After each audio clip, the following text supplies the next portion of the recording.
Hello friends, बहुत बहुत स्वागत है आपका इंग्लिश एडवांटेज की ऑनलाइन क्लासेस में। दोस्तों, मैं हूं बसंत सिंघल और मैं इस वीडियो ट्यूटोरियल में आपको बताऊंगा सेंटेंस करेक्शन और सेंटेंस इम्प्रूवमेंट के बारे में। और ये पार्ट 3 है। ये वीडियो ट्यूटोरियल आपको हिंदी में मैं रिकॉर्ड करके दे रहा हूँ और इसका इंग्लिश वर्जन आप देखना चाहते हैं तो इंग्लिश की प्लेलिस्ट में जाके आप इसका इंग्लिश वर्जन देख सकते हैं। जो इंग्लिश मीडियम के स्टूडेंट्स हैं, जो साउथ के स्टूडेंट्स हैं, वो इसको डेफिनेटली देख सकते हैं। और सभी एग्ज़ाम्स के लिए ये IBPS बैंक PO को मैंने ध्यान में रख के ये बनाया है, लेकिन डेफिनेटली ये IBPS क्लर्क के लिए और SSC CGL एग्ज़ाम के लिए भी बहुत ही ज़्यादा यूजफुल है, सेंटेंस करेक्शन में, सेंटेंस इम्प्रूवमेंट में और डेफिनेटली क्लोज टेस्ट में। तो चलिए स्टार्ट करते हैं कुछ सेंटेंसेस। ये मैंने मोस्ट एक्सपेक्टेड सेंटेंसेस लिए हैं और इस तरह के सेंटेंसेस डेफिनेटली आपके एग्ज़ाम में आएंगे। IBPS PO में भी और IBPS क्लर्क में भी इस तरह के कॉन्सेप्ट बेस्ड जो सेंटेंस होते हैं वो डेफिनेटली आते हैं और हाईली ट्रिकी सेंटेंसेस लिए हैं मैंने इसमें। आपका ये SBI PO के लिए भी आप इसको देख सकते हैं। देखिए, ये फर्स्ट सेंटेंस है, it is not worthy the company's reputation to compromise on quality for the sake of profit. देखिए, इसका मतलब ये वर्थ जो होता है, इसका मतलब है कि उसकी वैल्यू या उसकी रेपुटेशन, जैसे हम बोलते हैं कि कंपनी की वर्थ क्या है, यानी कंपनी की मार्केट वैल्यू क्या है, या एक तरह से मान सकते हैं कंपनी की रेपुटेशन क्या है। तो यहाँ पर सेंटेंस बोलना चाह रहा है, it is not worthy the company's reputation the compromise on quality for the sake of profit. मतलब क्वालिटी पर कंप्रोमाइज करना प्रॉफिट के लिए कंपनी की रेपुटेशन के अकॉर्डिंग नहीं है, कंपनी का जो मार्केट वैल्यू है उसके अकॉर्डिंग नहीं है। इस चीज़ से कंपनी की जो मार्केट वैल्यू है वो ख़राब होगी। तो यहाँ पर मुझे बोलना चाहिए, it is not worthy of the company's reputation. ठीक है, अगर मैं इस तरह से बोलूँगा it is not worthy of the company's reputation, तो उसका मतलब होगा कि ये चीज़ कंपनी की रेपुटेशन के अकॉर्डिंग नहीं है, कंपनी की रेपुटेशन के खिलाफ है कि हम कंप्रोमाइज़ करें क्वालिटी पर प्रॉफिट के लिए।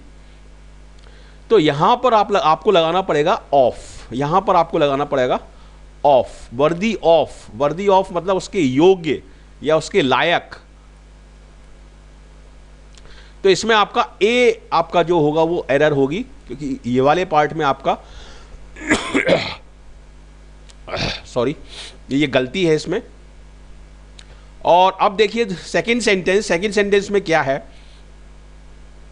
The company which has won the government contract also plans to invest with the power sector. देखिए, ये सेंटेंस देखने में बिल्कुल सही लग रहा है और ये टिपिकल बैंक PO सेंटेंस है। इस तरह के ट्रिकी सेंटेंस बहुत आते हैं बैंक में जिसमें आपको समझ में नहीं आता और पूरा सेंटेंस ऊपर से देखते पे बिल्कुल सही लगता है, लेकिन जब आप ध्यान से एक एक पार्ट को एनालाइज करेंगे तो वो एरर निकल के आ जाएगी। देखिए, द कंपनी विच हैज़, ये पार्ट सही है आपका। दूसरा पार्ट देखिए, one the government contract, one इसलिए आया है क्योंकि हैज़ लगा हुआ है यहाँ पर, तो हैज़ के साथ हमने यहाँ पर ये थर्ड फॉर्म लगाई है, तो ये सही है। अब तीसरा पार्ट देखिए, ऑल्सो प्लान्स सही है, एस लगा हुआ है क्योंकि कंपनी की हम बात कर रहे हैं, सिंगुलर है तो प्लान्स सही है।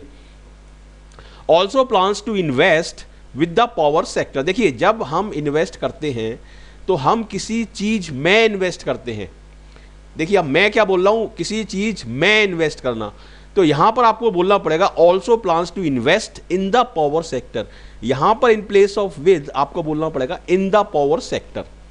तो ये इसमें एरर है और इसमें डी पार्ट में एरर है और आपका डी इसमें आंसर होगा। तो इस तरह की ट्रिकी जो सेंटेंस हैं और कॉन्सेप्ट बेस्ड सेंटेंस है, ये इस तरह के सेंटेंस डेफिनेटली आपके एग्जाम में आएंगे, IBPS बैंक PO में, क्लर्क में और SSC CGL में भी इसी तरह के इसी तरह के सेंटेंस आते हैं जो कि कॉन्सेप्ट पे बेस्ड होते हैं। अब देखिए, all accounts enjoying fund based working capital limit of ₹10 lakhs and above should be reviewed at least once a year.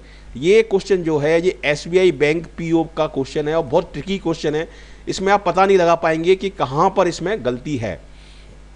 देखिए, इसमें मैं बताता हूँ आपको, ऑल अकाउंट्स एंजॉइंग फंड। देखिए, स्टूडेंट्स क्या पढ़ेंगे, स्टूडेंट्स इसको पढ़ेंगे कि फंड बेस्ड वर्किंग कैपिटल की तरह पढ़ेंगे इसको, लेकिन ये सही क्या है इसमें, all accounts enjoying fund based on working capital. यहाँ पर आपको लगाना पड़ेगा ऑन। इस तरह से ये सेंटेंस का मतलब निकल रहा है कि जितने भी अकाउंट जिनको बैंक ने लोन दिया है, जिनको फंड दिया है, वर्किंग कैपिटल के अकॉर्डिंग उनका जो लोन है वो वर्किंग कैपिटल पर बेस्ड है। ठीक है, तो all accounts enjoying fund based on working capital limit of ₹10 lakhs and above should be reviewed at least once a year. ऐसे जितने भी अकाउंट्स हैं उनको एक साल में एक बार हमें रिव्यू करने की ज़रूरत है। तो ये इसका आपका आंसर होगा, और बहुत ट्रिकी सेंटेंस है ये, मोस्ट ट्रिकी सेंटेंस है ये पूरे वीडियो ट्यूटोरियल में। तो इसको आप अच्छे तरीके से देखिए, और कोई भी चीज़ यदि आपको समझ में नहीं आ रही है या नहीं आती है तो कमेंट में लिख के मुझे बताइए, मैं उसका डेफिनेटली आपको जवाब दूंगा विदिन 24 आवर्स। तो नेक्स्ट देखिए, फोर्थ सेंटेंस है, in accordance with the laws he has to take on as chairman of the committee with effect from the 1st of next month. मतलब अगले महीने की पहली तारीख से उन्हें ज्वाइन करना है, उन्हें रिस्पॉन्सिबिलिटी लेनी है। किस चीज़ की रिस्पॉन्सिबिलिटी लेनी है? एज ए चेयरमैन की, एज ए चेयरमैन की उनको रिस्पॉन्सिबिलिटी लेनी है या पदभार उनको ग्रहण करना है। तो यहाँ पर मैं बोलूँगा ये जो टेक ऑन है इसका मतलब होता है फेस करना या सामना करना, लेकिन हम यहाँ पर इंडिकेट करना चाहते हैं रिस्पॉन्सिबिलिटी लेना। तो रिस्पॉन्सिबिलिटी लेने के लिए यहाँ पर मैं बोलूँगा टेक अपॉन, टेक ऑन नहीं, क्योंकि टेक ऑन का मतलब होता है फेस करना या सामना करना। जैसे India take on Australia today, India मतलब आज ऑस्ट्रेलिया से भिड़ेगी क्रिकेट मैच में, इस तरह से वर्ड यूज़ होता है। तो टेक ऑन का मतलब होता है सामना करना या उससे मुकाबला करना, लेकिन यहाँ पर हमें जो सेंस क्रिएट करना है, हमें जो सेंस देना है वो पदभार ग्रहण करना या रिस्पॉन्सिबिलिटी लेना, इसका देना है। तो इसलिए यहाँ पर मैं लगाऊंगा टेक अपॉन, और आपका जो आंसर होगा वो होगा बी पार्ट में इसमें गलती है। तो इस तरह से मैंने ये मोस्ट एक्सपेक्टेड सेंटेंस लिए। 30 सेंटेंस में इसमें आपको एक्सप्लेन करूंगा, और ये 30 सेंटेंस आप अच्छी तरह से समझ लेते हैं, पूरा वीडियो देखते हैं तो इसमें से काफ़ी पार्ट आपका कवर हो जाएगा। आपका सेंटेंस इंप्रूवमेंट वाला पार्ट भी कवर होगा इससे, सेंटेंस करेक्शन वाला पार्ट, और एट द सेम टाइम आप क्लोज टेस्ट वाला पार्ट भी इससे कवर होगा, क्योंकि कभी कभी इस तरह की चीज़ें क्लोज टेस्ट में भी पूछी जाती हैं। जैसे यहाँ पर जो टेक ऑन दिया हुआ है, ये जो टेक ऑन दिया हुआ है यहाँ पर एक फिलअप दे देंगे और उसकी जगह पर take on, take upon, take out, इस तरह के ऑप्शंस देते हैं। तो क्लोज टेस्ट में भी ये आपके लिए बहुत यूजफुल साबित रहेगा। तो इस वीडियो को पूरा आखिरी तक देखिए, और मैं आपसे रिक्वेस्ट करूंगा कि इस इंग्लिश एडवांटेज चैनल पर जितने भी वीडियो हैं सभी वीडियो को देखिए, एक भी वीडियो छोड़िए मत। और मैं आपसे रिक्वेस्ट करूंगा कि हिंदी के साथ साथ इंग्लिश वर्जन वाले भी वीडियो देखिए, क्योंकि मैं एक ही वीडियो को 2 लैंग्वेज में डालता हूं, हिंदी में भी डालता हूं और इंग्लिश में भी डालता हूं। तो दोनों वीडियो देखिए, उससे आपकी सब्जेक्ट पे कमांड बनेगी, एक कॉन्फिडेंस आएगा उससे आपको। क्योंकि कुछ स्टूडेंट क्या करते हैं, 1-2 वीडियो देख लेते हैं और अलग अलग चैनल्स पर वीडियो देखते हैं। इस चैनल के आप सारे वीडियो देखिए, जितने भी इसमें करीब 130 वीडियो हैं, अलग अलग प्लेलिस्ट में हैं, और सारे वीडियो आप देख लेते हैं तो डेफिनेटली आपका कॉन्फिडेंस लेवल बहुत बढ़ जाएगा। इस बात का मैं आपको गारंटी देता हूं। तो इसलिए पूरे वीडियो देखिए आप उससे आपको डेफिनेटली बहुत फायदा होगा। चलिए आप देखते हैं नेक्स्ट सेंटेंसेस। देखिए ये है next sentences. Sentence number 5, this book may not be reproduced in whole or in part in any form without the written permission from the publisher। देखिए पूरा सेंटेंस यदि आप एक बार में पढ़ते हैं तो पूरा सेंटेंस बिल्कुल सही लगेगा आपको, और 90% स्टूडेंट, आई एम 100% श्योर, इसमें आंसर लगाएंगे ई यानी नो एरर, 90% स्टूडेंट। ठीक है, तो इसमें आप देखिए क्या एरर है। ये कॉपीराइट से संबंधित एक सेंटेंस है, और सेंटेंस बोल रहा है कि इस बुक से संबंधित कोई भी उसका पूरा हिस्सा या उसका कोई भी पार्ट पब्लिशर की परमिशन के बिना आप इसको पब्लिश नहीं कर सकते, रिप्रोड्यूस नहीं कर सकते, क्योंकि ये कॉपीराइट रूल्स के अगेंस्ट है। ये सेंटेंस का मतलब है, this book may not be reproduced in whole or in part in any form without the written permission of the publisher. देखिए पब्लिशर की जो परमिशन होगी वो किसकी होगी, वो पब्लिशर की होगी। तो यहाँ पर हम दिखा रहे हैं, यहाँ पर हम आपका पोजेशन दिखा रहे हैं। तो पोजेशन दिखाने के लिए यहाँ पर मैं बोलूँगा ऑफ, यहाँ पर मैं बोलूँगा ऑफ, यहाँ पर मैं फ्रॉम नहीं बोलूँगा, यहाँ पर मैं बोलूँगा ऑफ। ठीक है, written permission of the publisher, from the publisher नहीं। वैसे ये सेंटेंस देखने में बिल्कुल सही लगता है और इस तरह से कुछ लोग बोलते भी हैं कि you should take the permission from the publisher. तो लेकिन यहाँ पर ये सेंटेंस हमें अलग तरीके से, without the written permission of the publisher, मतलब परमिशन यहाँ पर नाउन फॉर्म में यूज हुआ है, इसलिए परमिशन ऑफ द पब्लिशर, इस तरह से हम बोलेंगे। और आपका आंसर यहाँ पर होगा डी। डी पार्ट में गलती है, तो यहाँ पर आपका जो आंसर होगा वो डी होगा।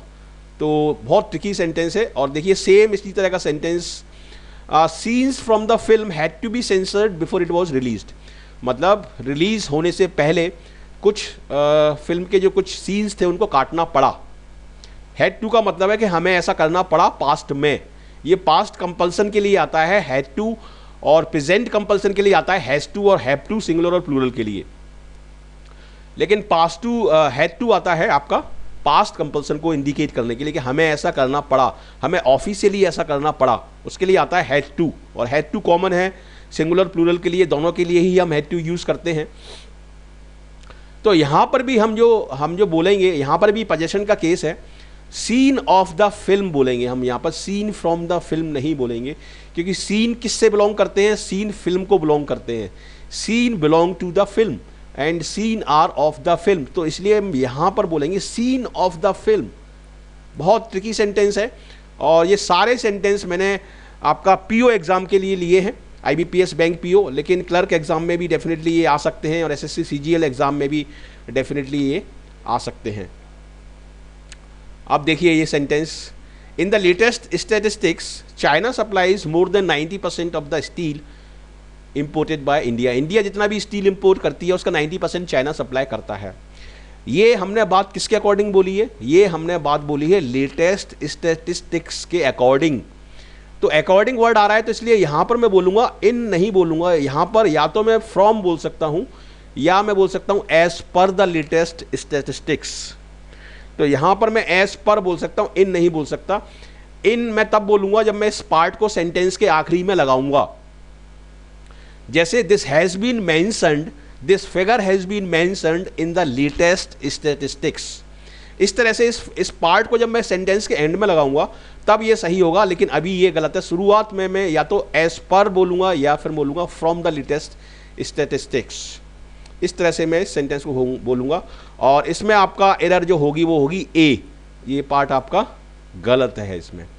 और कुछ सेंटेंस आपके एग्जाम में मैं आपको बता दूं, सभी एग्जाम्स में नो एरर के सेंटेंस भी आजकल काफ़ी आते हैं, लेकिन इस वीडियो ट्यूटोरियल में नो एरर का सेंटेंस एक भी नहीं है, लेकिन नो एरर के सेंटेंस भी काफ़ी आते हैं। आईबीपीएस पीओ में, क्लर्क में नो एरर के सेंटेंस डेफिनेटली अगर 5 है तो 1 या 2 में से नो एरर का सेंटेंस भी होता है। तो इस चीज़ को भी आप ध्यान रखिए। The Grameen bank was set up to lend a small amount of money for the poor. देखिए ये सेंटेंस ऊपर से देखने में बिल्कुल सही लग रहा है, लेकिन इसमें प्रपोजिशन की गलती है। देखिए he lend money to different companies, lend के बाद जो वर्ड आएगा वो आएगा टू, तो यहाँ पर मैं लगाऊंगा lend money to the poor. ठीक है, तो यहाँ पर इस तरह से ये बनेगा।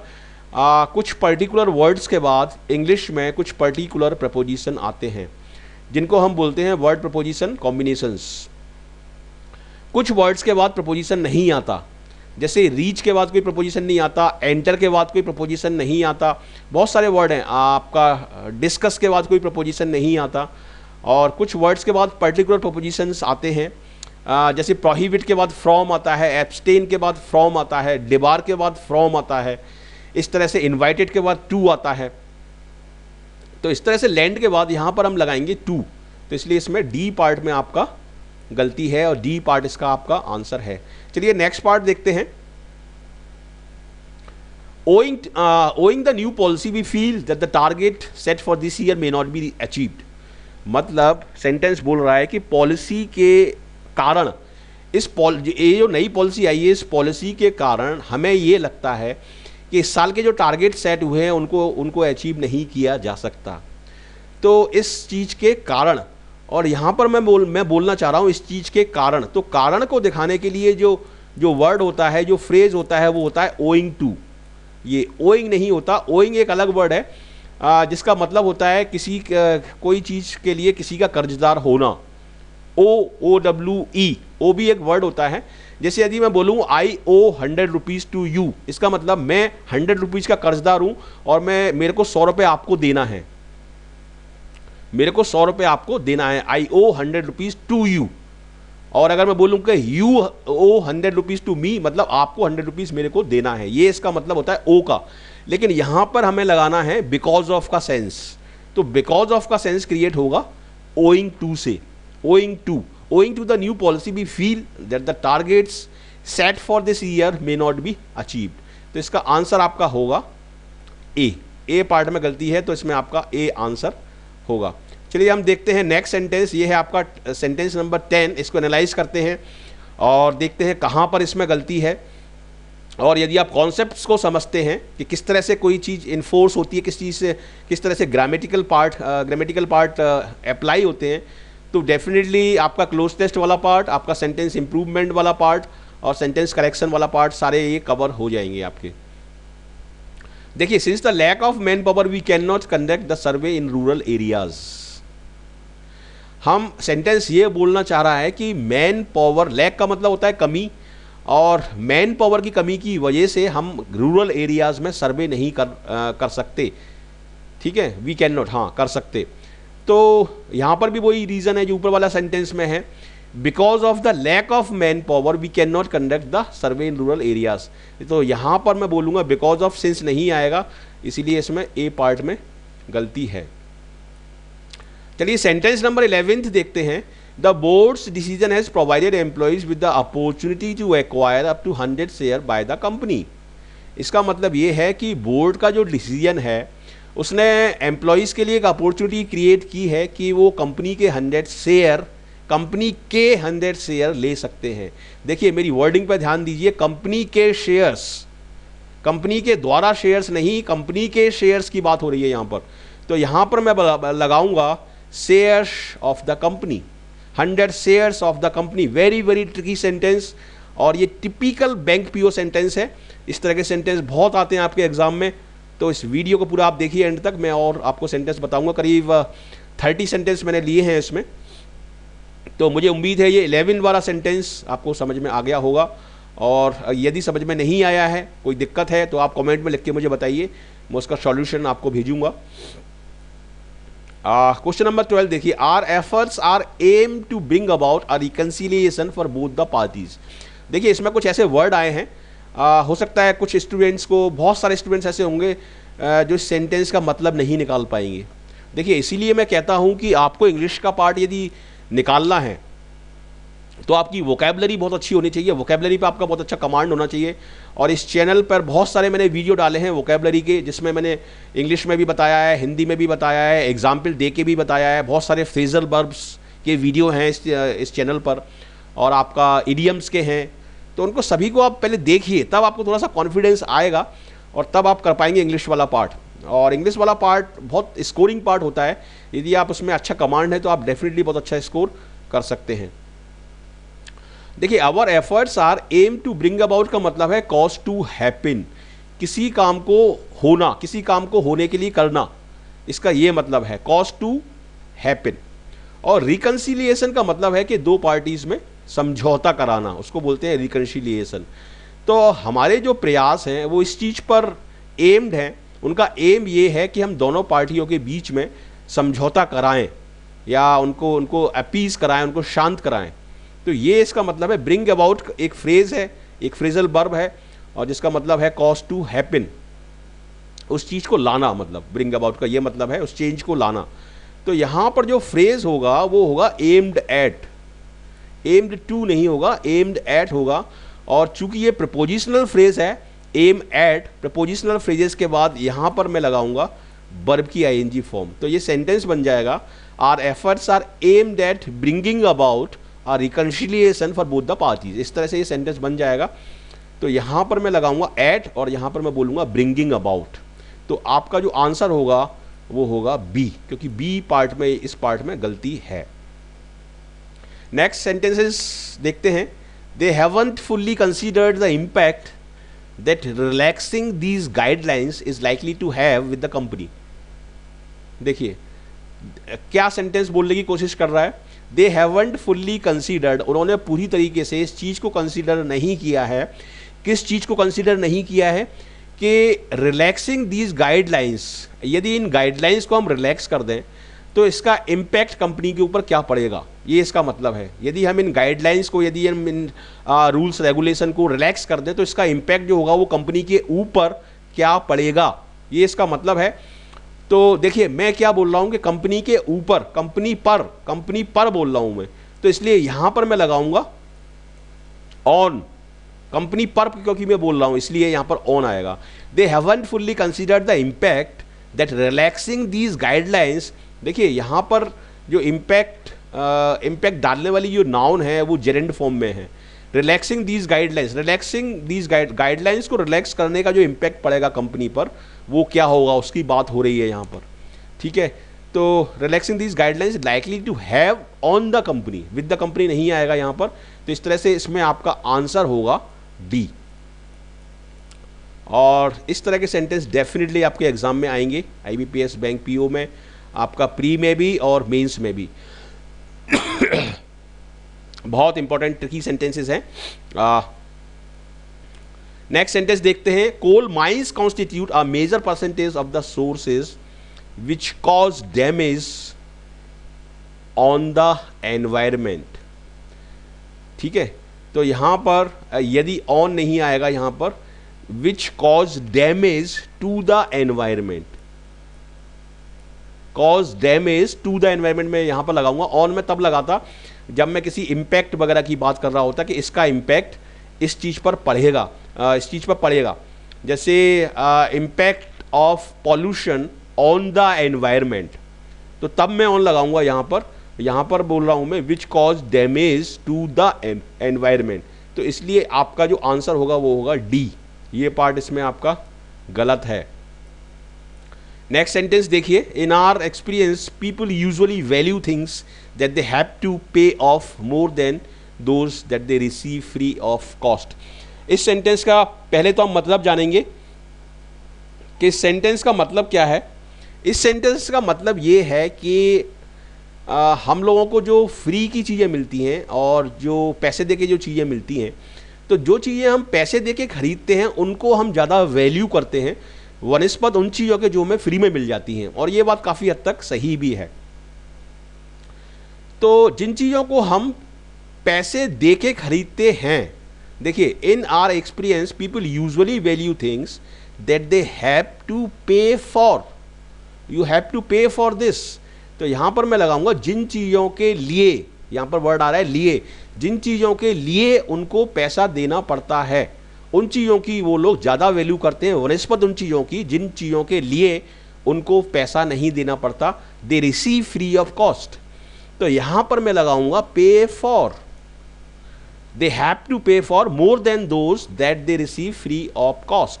तो यहाँ पर आपका जो आंसर होगा वो होगा सी, क्योंकि सी पार्ट में गलती है और ये सी आपका यहाँ पर इसमें आंसर आपका होगा। बहुत ट्रिकी सेंटेंसेस ली हैं मैंने, सिंपल सेंटेंस आपके एग्जाम में नहीं आते और पर्टिकुलरली बैंकिंग एग्जाम में तो बहुत ही ट्रिकी सेंटेंस आते हैं।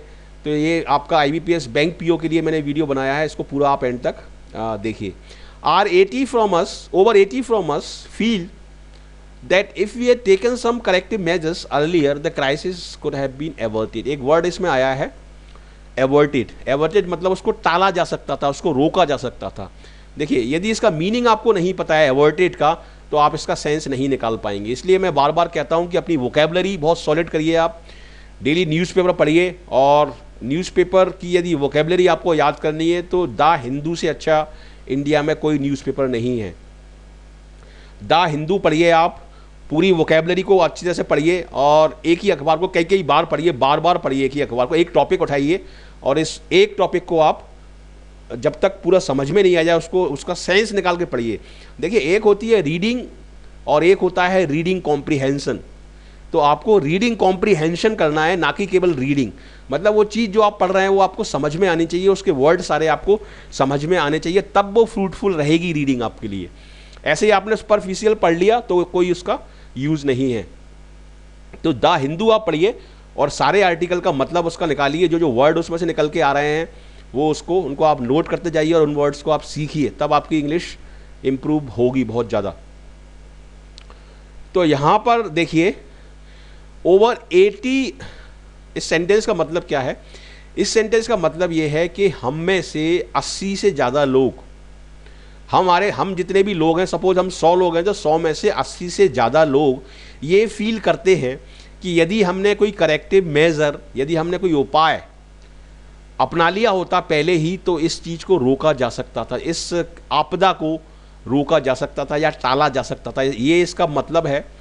तो यहाँ पर मैं बोलूँगा ओवर 80 ऑफ अस, क्योंकि यहाँ पे मैं फ्रैक्शन की बात कर रहा हूँ। 20% ऑफ 50% या 10% ऑफ 100, इस तरह से मैं जब फ्रैक्शन की बात करता हूँ तो मैं हमेशा हम लगाते हैं ऑफ, फ्रॉम नहीं लगाऊंगा मैं।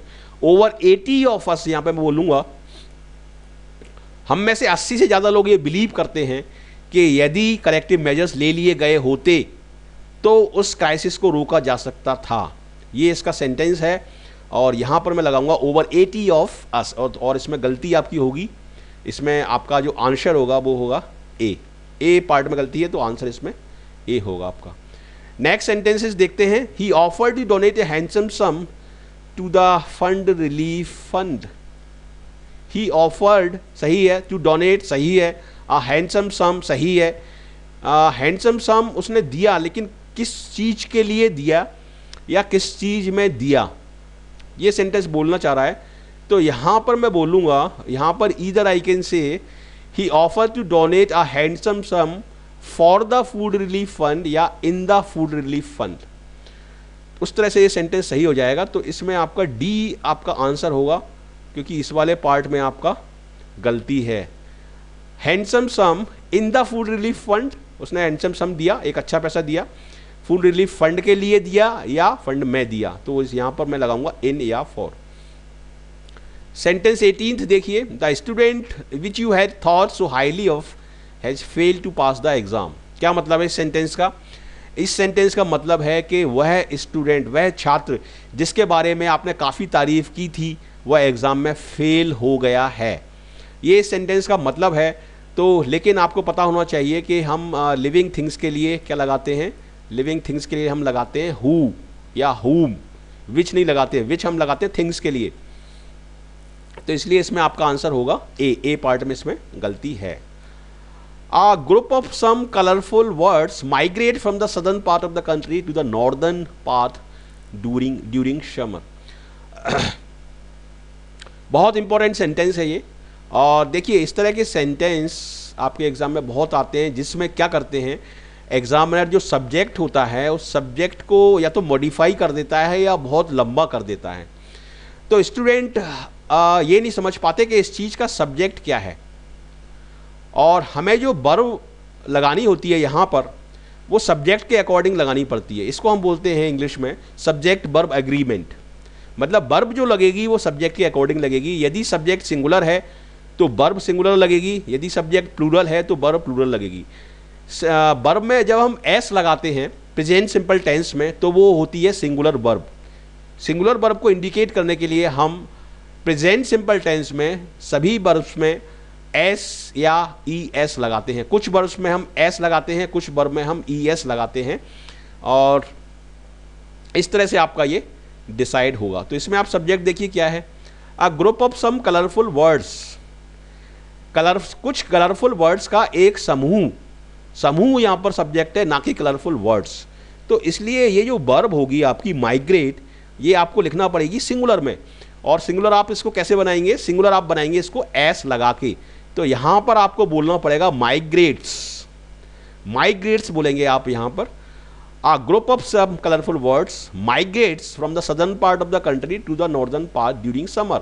मतलब समर में, गर्मियों में कुछ कलरफुल वर्ड सदर्न पार्ट से नॉर्दर्न पार्ट की तरफ चले जाते हैं, माइग्रेट कर जाते हैं। माइग्रेशन वो एक होता है, ठीक है। तो ये इसका मतलब होगा। यदि मैं इसमें ग्रुप को हटा दूं और यदि मैं इसको सब्जेक्ट बना दूं सम कलरफुल वर्ड्स, अगर इस तरह से मैं इसको बना दूं और एक ग्रुप में यहाँ से हटा दूं, तो यहाँ पर फिर आएगा माइग्रेट, क्योंकि फिर मेरा जो सब्जेक्ट होगा वो होगा बर्ड्स, प्लूरल सब्जेक्ट होगा, तो मैं फिर उसको प्लूरल वर्ड बना के उस सेंटेंस को सही कर सकता हूँ। चलिए नेक्स्ट सेंटेंस देखते हैं। It will not be possible for you to catch the train on time because the nearest railway station is at 10 kilometres away. या तो आप ऐसे बोलिए इसमें कि जो नियरेस्ट रेलवे स्टेशन है वो 10 किलोमीटर दूर है, ठीक है। या आप ऐसे बोलिए कि वो 10 किलोमीटर की दूरी पर है। तो या तो मैं बोलूँगा इसको एट 10 किलोमीटर, या मैं बोलूँगा 10 किलोमीटर्स अवे फ्रॉम हियर। ठीक है, तो इसमें ये एक सुपरफ्लुअस मिस्टेक है, इसमें दो प्रपोजिशन लगा दिए हैं डिस्टेंस को मेज़र करने के लिए, डिस्टेंस को दिखाने के लिए। या तो मैं इसमें एट लगाऊंगा या इसमें मैं अवे लगाऊंगा। अवे आता है डिस्टेंस को दिखाने के लिए और एट आता है किसी पॉइंट को दिखाने के लिए। तो यहाँ पर एट आपका थोड़ा सुपरफ्लुअस है, अवे यहाँ पर सही है, तो एट हटाना पड़ेगा यहाँ से। It will not be possible for you to catch the train on time because the nearest railway station is 10 kilometre away. तो यहाँ पर आपको एट हटाना पड़ेगा और आपका आंसर जो है वो आपका डी हो जाएगा। ये वाला पार्ट में आपका सॉरी गलती है। अब आप देखिए नेक्स्ट सेंटेंसेस। देखिए ये सेंटेंस सभी बैंक एग्जाम्स में कई बार आ चुका है और ये इस तरह के सेंटेंस बहुत कॉमन हो चुके हैं। हो सकता है इस तरह के सेंटेंस अब आपके जो नेक्स्ट एग्जाम्स हों उसमें ना आए, क्योंकि ये सभी बैंक एग्जाम में 50 बार हज़ारों बार आ चुका है ये सेंटेंस, जो वुड हैव और हैड का जो सेंटेंस होता है। लेकिन इसको आप समझ लीजिए कॉन्सेप्ट क्या है। सेंटेंस इंप्रूवमेंट में ये डेफिनेटली काम में आ सकता है आपके। My friend would have waited, देखिए ये कंडीशनल सेंटेंस है और कंडीशनल सेंटेंस में हम क्या करते हैं, एक होता है आपका रिजल्ट पार्ट और एक होता है आपका कंडीशनल पार्ट। तो जो आपका रिजल्ट होता है वो कंडीशन के ऊपर डिपेंड होता है। यदि कंडीशन पूरी होती है तो रिजल्ट आएगा, कंडीशन पूरी नहीं होती है तो रिजल्ट नहीं आएगा।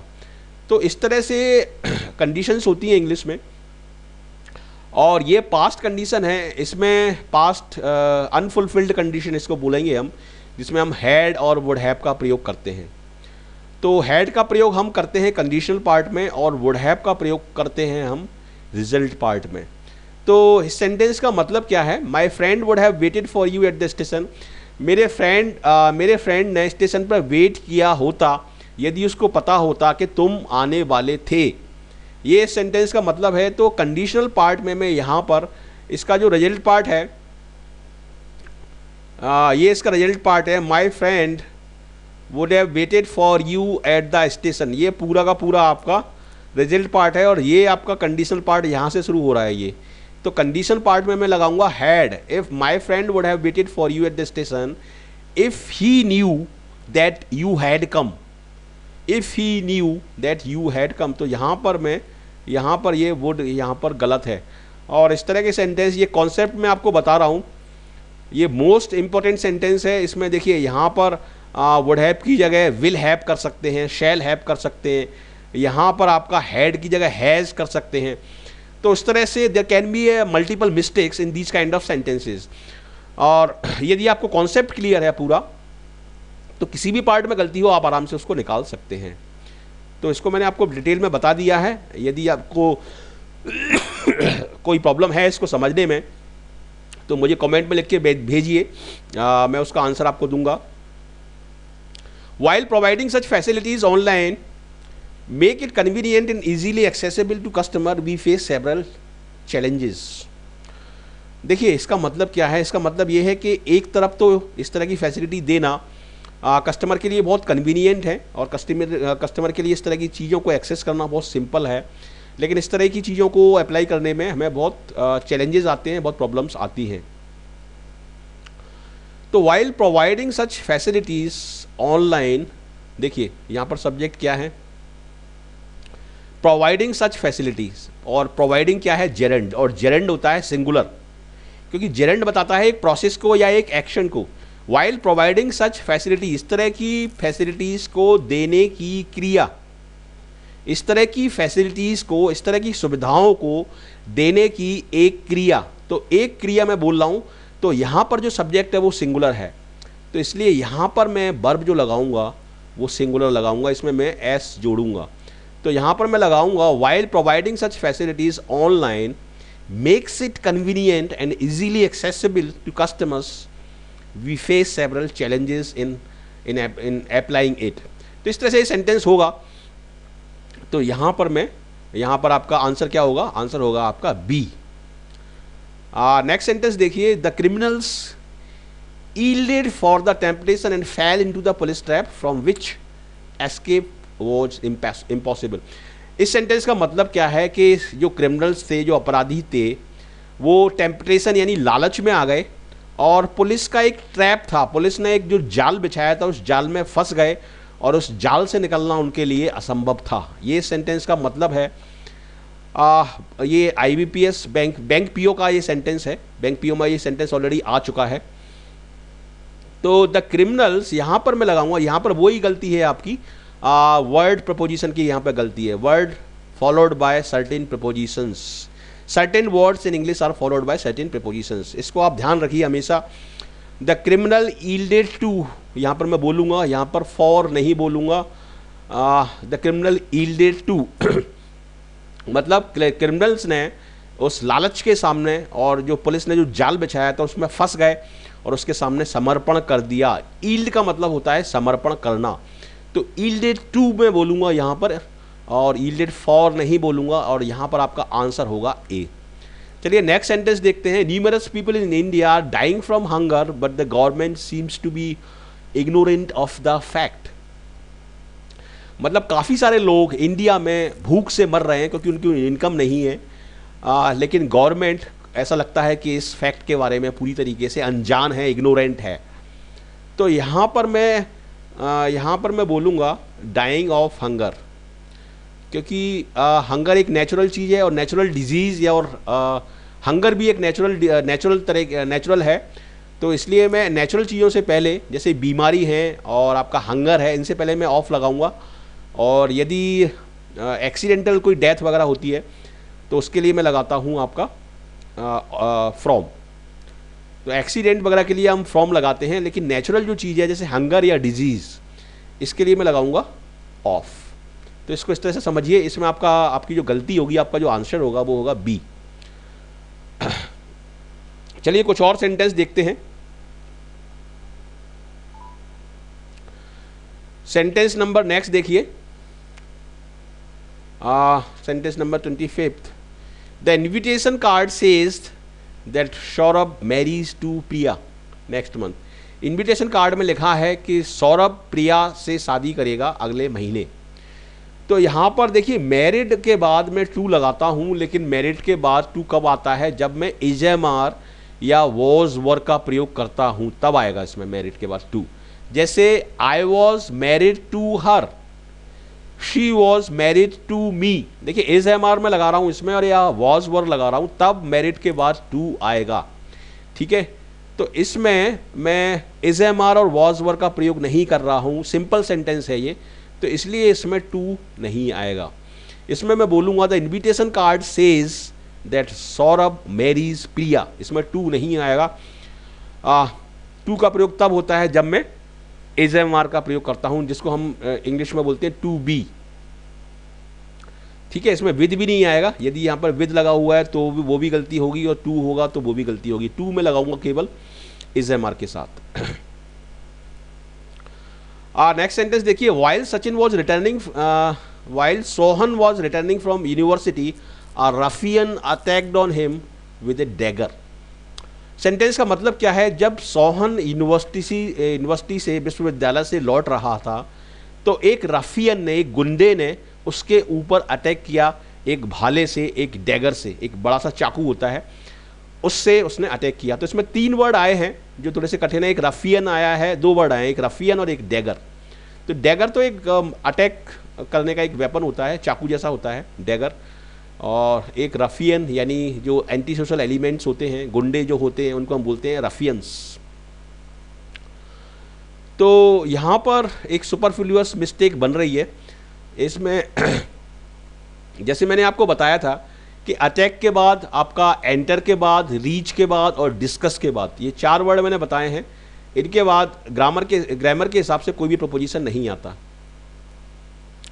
तो यहाँ पर मैं रफियन अटैक्ड हिम, इस तरह से मैं बोलूँगा, ऑन नहीं लगाऊंगा। और यदि अटैक को मैं नाउन के फॉर्म में यूज़ करता हूँ तो उसके बाद ऑन आएगा। For example, Pakistan made an attack on India. तो जब मैं अटैक को नाउन के रूप में इस्तेमाल करूँगा तब उसके बाद ऑन आएगा। यहाँ पर मैं वर्ब के रूप में इस्तेमाल कर रहा हूँ और उसके बाद ऑन नहीं आएगा। तो इस तरह से ये सारे रूल्स रेगुलेशन होते हैं ग्रामर के, बहुत इंपॉर्टेंट है ये। सेंटेंस नंबर 26, अब देखते हैं 27 में क्या बोल रहा है। He was selected for the post because of he was familiar with both urban as well as rural way of life. उसको सेलेक्ट कर लिया गया, वो सेलेक्ट हो गया क्योंकि वो अर्बन वे ऑफ लाइफ और रूरल वे ऑफ लाइफ दोनों से परिचित था। तो यहाँ पर तो बहुत सिंपल मिस्टेक है, यहाँ पर मैं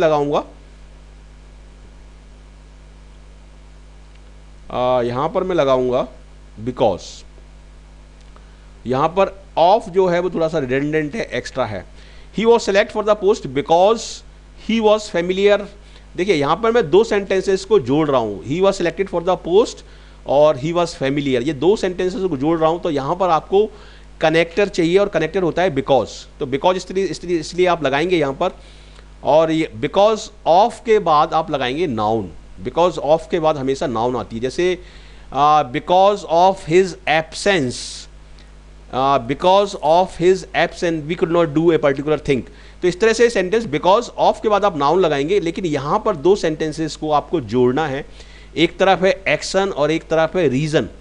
तो एक्शन और रीज़न जब आप दोनों को जोड़ते हैं तो उसमें आप लगाते हैं बिकॉज। तो इस तरह से आपका इसमें आंसर क्या होगा, आंसर होगा आपका बी पार्ट में गलती है।